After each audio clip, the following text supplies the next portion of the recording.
ഉമ്മൻചാണ്ടി സാറിനെ കുറിച്ച് പറയുകയാണെങ്കിൽ ഞങ്ങളെല്ലാവരും ഉമ്മൻചാണ്ടി സാറെന്നല്ല പറയാറുള്ളത്, കുഞ്ഞു സാറെന്നാണ് ഞങ്ങൾ പറയാറുണ്ട്. അദ്ദേഹത്തിൻ്റെ ഈ അകാല വിയോഗം ഞങ്ങൾക്ക് എല്ലാവർക്കും വളരെ സങ്കടജനകമാണ്. കാരണം ഞങ്ങളൊരു കുടുംബ സുഹൃത്തിനെ പോലെയായിരുന്നു കാര്യങ്ങൾക്കെല്ലാം. ഇപ്പോൾ ഞങ്ങൾക്കിവിടെ ഒരു മരണമുണ്ടായാലും ഇവിടെ ഇല്ലായെങ്കിൽ പോലും തിരുവനന്തപുരത്താണെങ്കിൽ പോലും അവിടുന്ന് ഇവിടെ വരുന്നതിന് ശേഷം ഇവിടെ വന്നതിന് ശേഷമേ പോകാറുള്ളൂ. ഞങ്ങളുടെ കുടികിടപ്പ് പ്രശ്നങ്ങളും അതുപോലെയുള്ള മറ്റു കാര്യങ്ങൾക്കെല്ലാം ഞങ്ങളെ അതുപോലെ നമ്മളെ സഹായിച്ചിട്ടുള്ള ആളാണ്.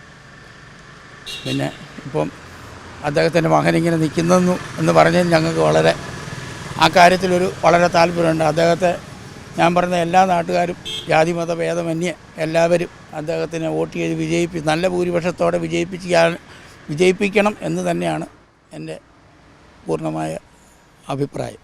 കാരണം എന്താണെന്ന് വെച്ചാൽ അദ്ദേഹത്തെ പോലെ ഒരു മന്ത്രി ഇനി കേരളത്തിൽ കണി കാണാൻ കിട്ടുമെന്ന് എനിക്ക് തോന്നുന്നില്ല.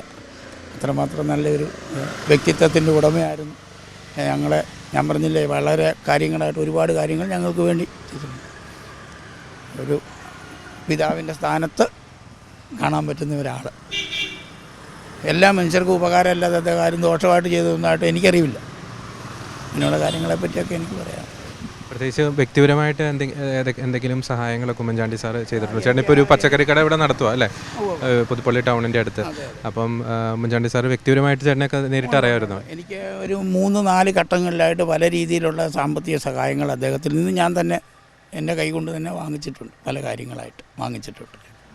ഈ സ്വയം മറന്നുകൊണ്ട് മണ്ഡലത്തെ സ്നേഹിച്ചൊരു വ്യക്തിത്വമായിരുന്നു, ഒരു അപ്പൻ്റെ ഒരു കരുതൽ. അതാ ഞാൻ പറഞ്ഞല്ലോ, ഒരു അച്ഛൻ്റെ സ്ഥാനത്താണ് അങ്ങനെ എല്ലാവരെയും കാണുന്നത്. ആ രീതിയിലാണല്ലോ അദ്ദേഹത്തിൻ്റെ ഇടപാടും പെരുമാറ്റവും പ്രവർത്തനവും എല്ലാം ആ രീതിയിൽ തന്നെയായിരുന്നു. അതിന് സംശയമൊന്നും വേണ്ട. അതെന്ന് വെച്ചാൽ കറ തീർന്ന് എന്ന് പറയാം. കാരണം ഉള്ളിൽ കളങ്കമൊന്നും ഇല്ലാതെ അങ്ങനെയുള്ളവരെ ഇന്ന് കാണാൻ പ്രയാസമാണ്.